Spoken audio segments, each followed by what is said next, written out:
welcome back to my channel. Thank you so much for rocking with me. Thank you so much for being here.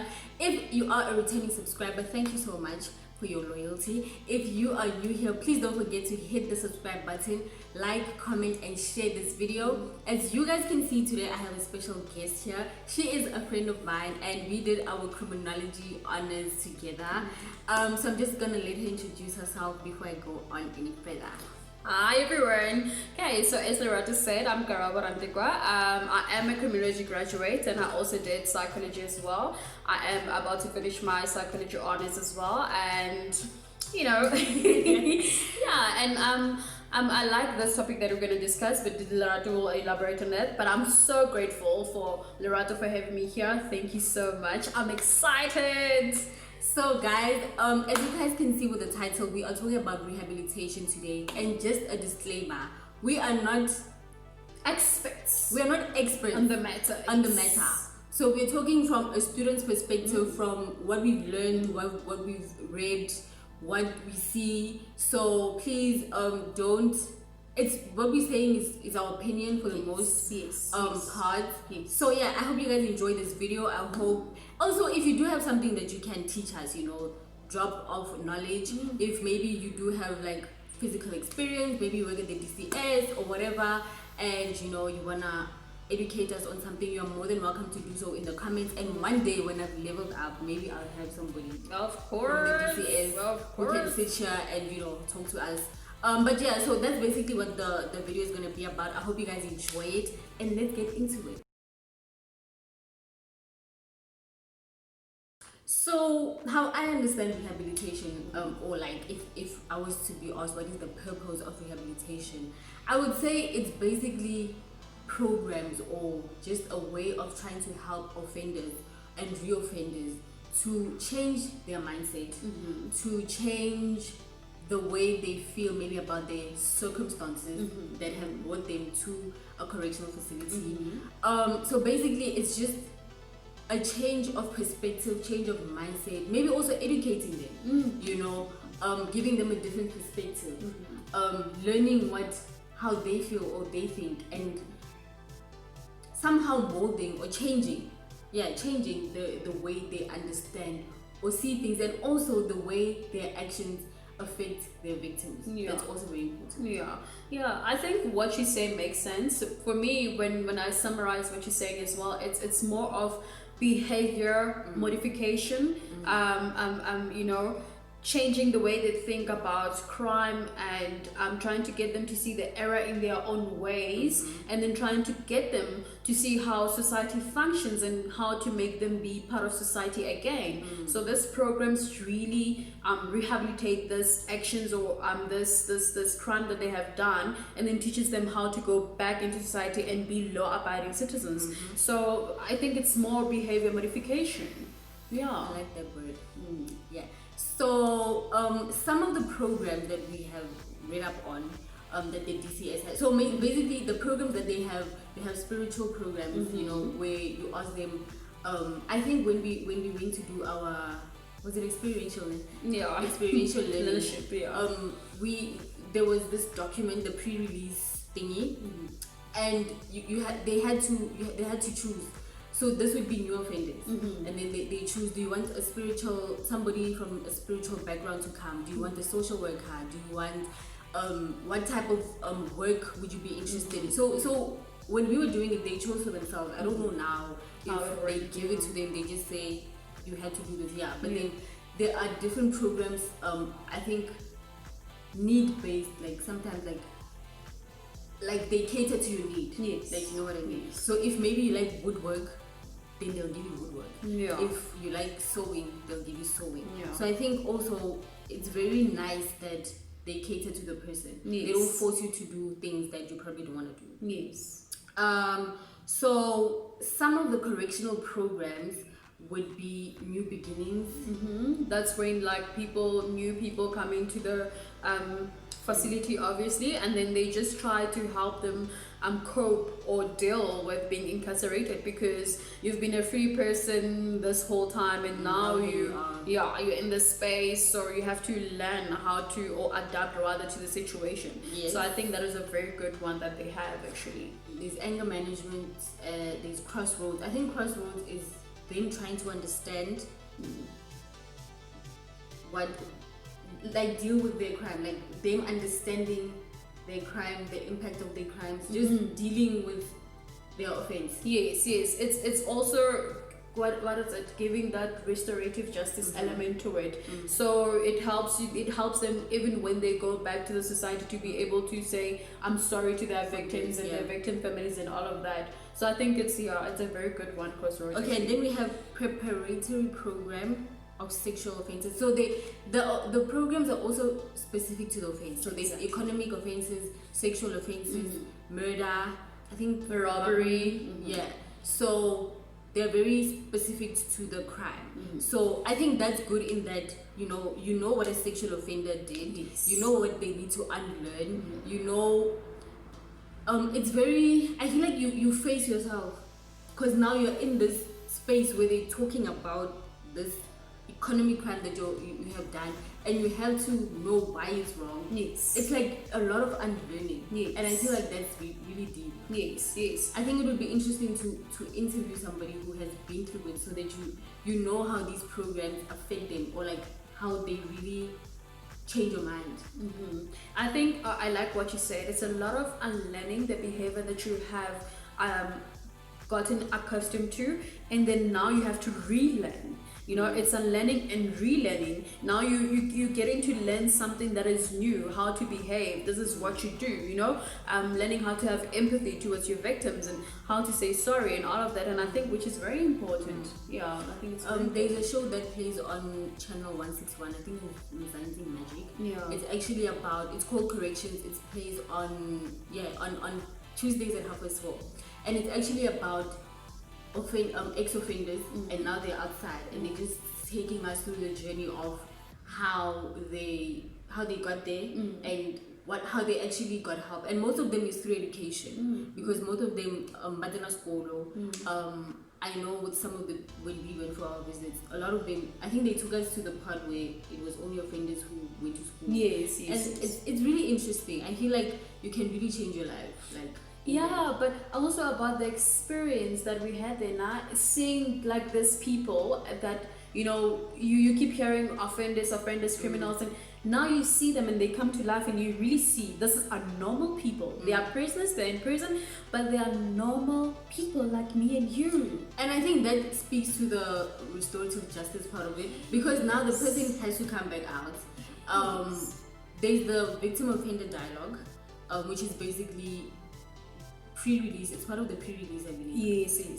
So it's the offender apologizing to the victim, and then we also have community service, which is the offender basically working in the community as part of them saying they're sorry.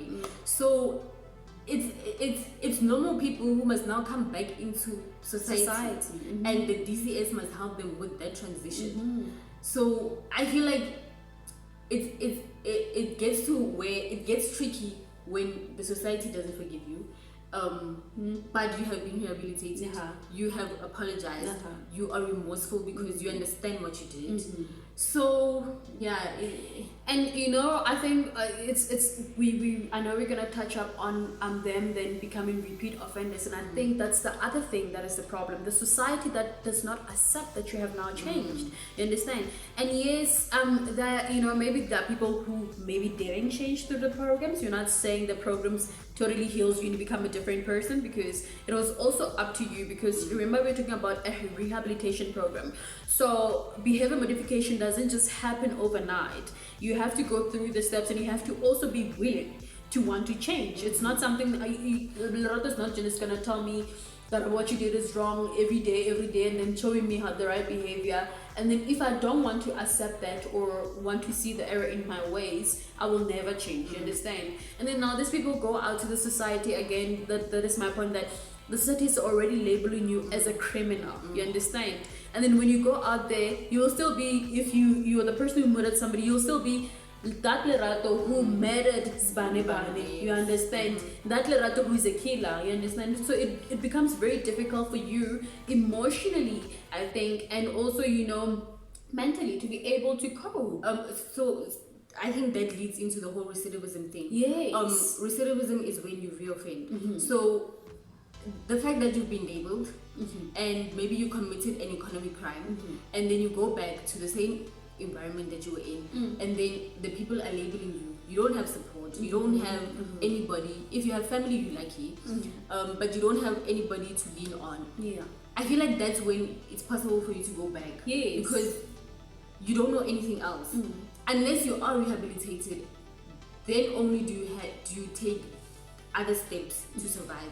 But if you're not rehabilitated, then that's when you're gonna go back to the same crime, go back to the same cycle. And when you speak about family and support, I think it is one of the things that help people when they are going through the rehabilitation programs to have a vision or some sort of, this is my future when I go home. I have a wife, I have, brothers and sisters who care about me, people who support me. They acknowledge that I did wrong and they hear I'm saying sorry. And then now when I go back out there, they'll be there to help me and support me, you understand? I won't just be the outcast of the family or the black sheep of the family because I went to prison and then everybody now is isolating themselves from me, because that will also be a little bit of a problem, you understand? So I think that it's very important when they have a good support structure, because it will really, really, really help them to reintegrate into the community and become law-abiding citizens again. With that being said, I think rehabilitation is it's teamwork. Yes. It's the person 100%. wanting to change, it's the family, and it's the DCS. Exactly. So that's why we cannot lay blame only on the DCS. Yes. Which is 100%. I truly agree with her. I mean, I feel like the offender has a responsibility, the family has a responsibility, and also the victim's family also, they have a role that they play. I don't want to say a responsibility, they have a role that they play in all of this, because they have to accept the apology or be able to open space for mediation between the offender and the victim, to be able to have a conversation about, okay, this is what I did and I'm sorry that I did that and all of that, and that will be very good. If they'll forgive you, I think it's very good. It's very hard to say.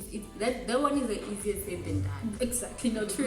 I agree. If you murder somebody I love, it's not gonna be easy for me to listen to you. Yes. No, very, very true that. Yeah, but it's part of the program, I think. I think it goes a lot with making it easy. Yeah. Okay, so there are a lot of opinions, I feel, from conversations that I've had, where people feel that, they see people coming in and out of correctional facilities, and they claim, or their opinion from what they see is that rehabilitation doesn't really work. And like we said, it's teamwork. There's a lot of partners that are in this cycle for it to be successful. And speaking of the DCS, one of the most important people are the officials that are responsible for taking these people through these programs and actually rehabilitating them, I guess. So I think the attitude of the officials, I think in one of the articles that we read, it was a very big point that officials must have the attitude, so that attitude can translate to the offender, And the other thing was that officials and offenders don't have the same understanding of what rehabilitation is actually. Exactly. Which is interesting. Yeah, because very interesting. if you're not on the same page, like, how do we facilitate the situation? So that was interesting to read on. Yeah, I think that it's very big when you have officials who really don't know what's going on or who don't believe in the program, because how do I, if I'm your coach, let's say, or I'm a facilitator or a psychologist to say, and I don't believe in you getting better, I just still see you as this person who did 1, 2, 3. Can you see how that's gonna affect you personally in terms of you going to heal or going to find your new path? You understand? So I think it's very important that the officials that they have people who have positive attitudes and people who actually have knowledge of social social sciences. And I know I read an article where they said most of them that they put to be case management officers, and the ones who are facilitating the programs, they put people who did behavioral sciences and all of that. And I think it's good. But also there's another article that says most who are already there are only those who only have grade 12. You understand? So meaning that they have no knowledge of social sciences. They have no knowledge of behavioral sciences. They have no knowledge of psychology or social work. You understand? So it is very hard, I have to say, for somebody who has no knowledge of that, who has not been put in practice, you understand, to help. How do you become a counselor if you've never been taught how to be one? You understand? It's not, I mean, people will say they're born being counselors, I mean, but you need the proper training. I think that touches on a very sensitive, not sensitive also, a very, the harsh reality of unemployment that we face, because, you know, qualified people are unemployed, and let's just leave it there. So, okay, so the other thing that we wanted to touch on was after being rehabilitated, after being released, going through all the programs, I don't know, maybe from the people I've seen and the personal experiences that I've had, the person comes home and maybe they've learned a skill, maybe they've learned to do woodwork, or they've learned to sew, or they've learned to, there's multiple things that they teach them. They do a really good job, you know, they teach them a lot of things. Anyway, you come home and then you have all these skills, but you have no resources. Then what happens? Because then, like I said, the DCS, to what extent does the DCS cater for an ex-offender? Because yes, they come and they check, are you home? You know, do you have a job? You know, like, where can they find the resources? Because now they're gonna sit there with idle minds. They have a skill, but nobody trusts them in the community because, you know, nobody wants to mess with you. So that's just one thing for me that I think of is, yes, they get taught all these things, but then they go home to the same environment that got them in trouble. Exactly. Yes, they have a new skill, but then how do we help with the resources? Yeah, how do they actually use the skill that they have? And I think it's a very good question, because now I want to say it's no longer really the DCS responsibility, as to say, because the DCS has already taught you the skills and has rehabilitated you. I feel there have to be a department that specifically deals with yes, when they leave, what do they do? Maybe the Department of Labor, perhaps. I think this is a function for them to help.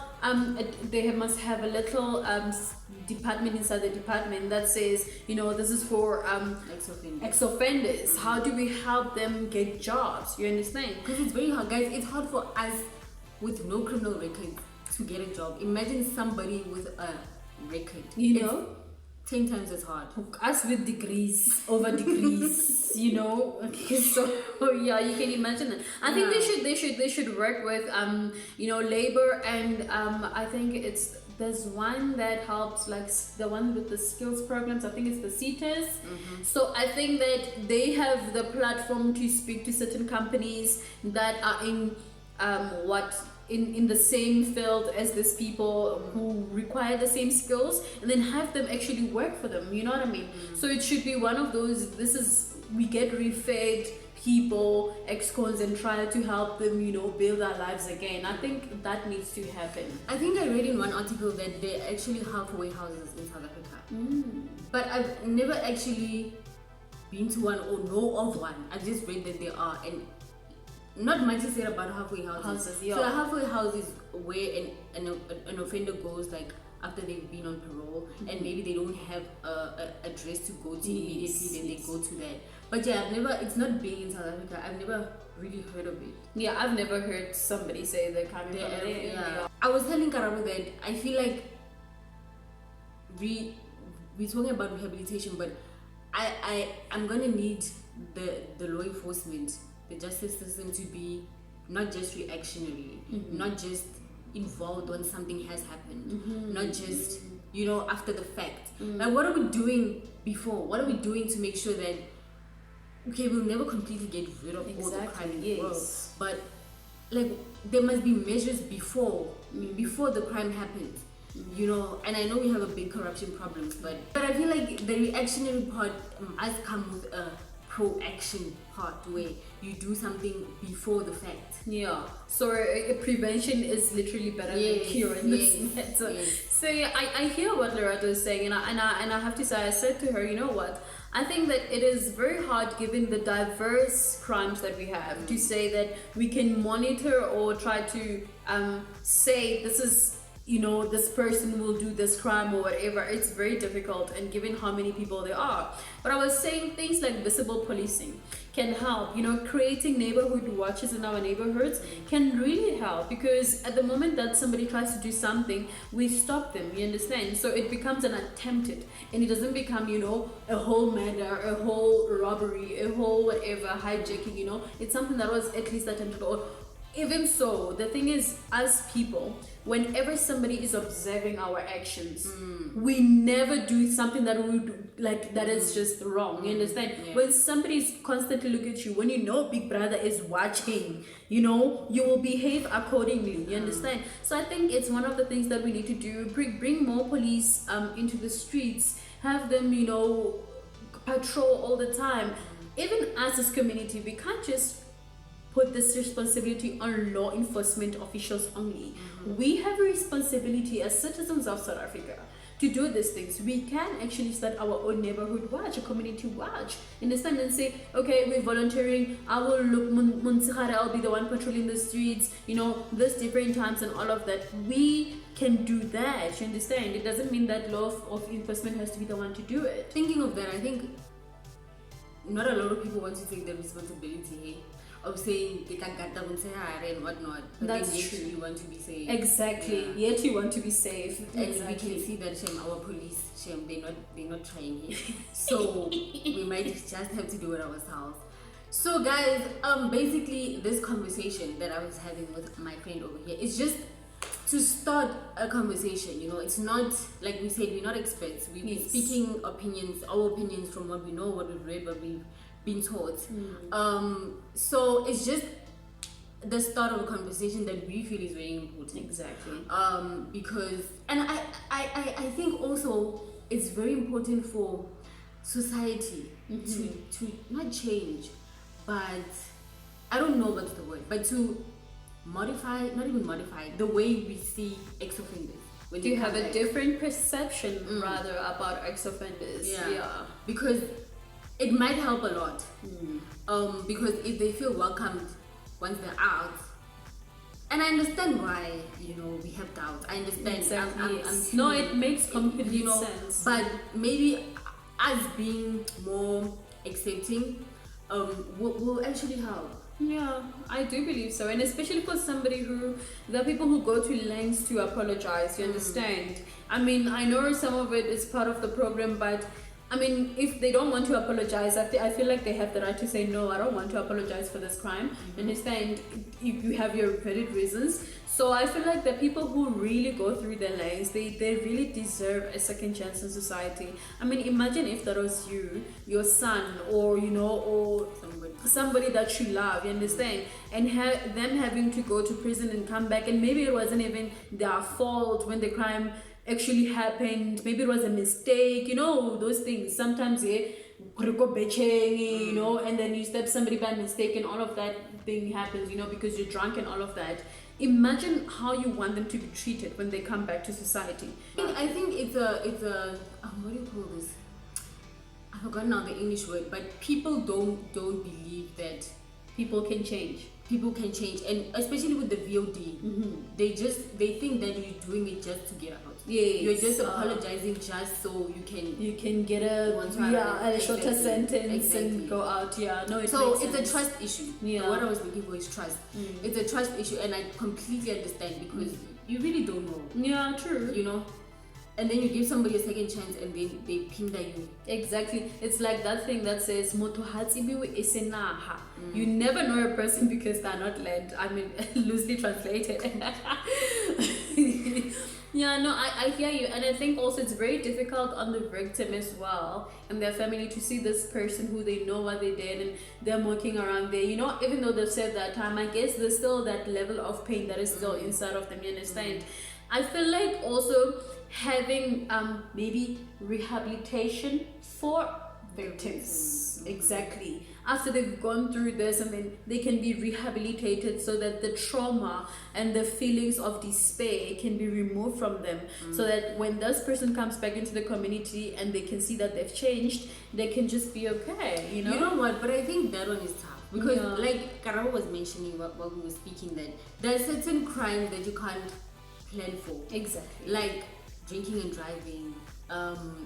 You know, there's programs for things like murder, robbery, hardcore things, like things that we feel are serious. Yes. But there are certain crimes that are not as serious, and so I feel like it's gonna be harder for me to forgive you for a serious crime, whereas some crimes will have a lighter, like people won't hold a grudge against you like that. You understand? Yes, yes. So it's tricky. Yeah. It's tricky. Yeah, no, I get you. It's like now with the whole GBV thing, and then it's like, you know, you've been beating up my child, now you kill them, so it's been your intention. It's very hard for them So I think then forgive. the DCS rehabilitates the offender, but who rehabilitates the society? Exactly. I think that is a very good one. You know? Yeah. Who then makes the society see things in a different Yeah. light. Yeah.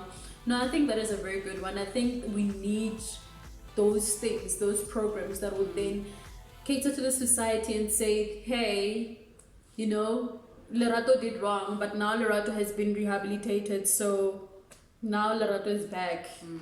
Kind of vibes. I think it's very difficult. It's extremely. Yeah. Trust me, I don't see it happening lately. No, true. But yeah. I remember you speaking about the time about people who are on remand detainees, the ones who are Oh, yes, on the ones who are on awaiting trial. trial, yes, awaiting trial offenders, and you speaking about what rehabilitations do they have before they actually go through trial, because you feel that 2 or 3 years, other people wait for 2, 3 years to 5 years. Yeah, you're on before- trial. You're not even within. Like you're at the gate, so they don't show if you're going out or or you're coming going in. So Exactly. you're still at the gate for 5 years. That is very sad. I'm laughing, but that is very sad. So my question was, do they have programs for them? Because I know they don't go to school for sure. So what are, I feel like they can start the process while they're in trial. Yes. To say, okay, there's like to rehabilitate them. The rehabilitation can start while they're on trial, because you don't know how long they're gonna be there, and now they are 5 years deep, and you know.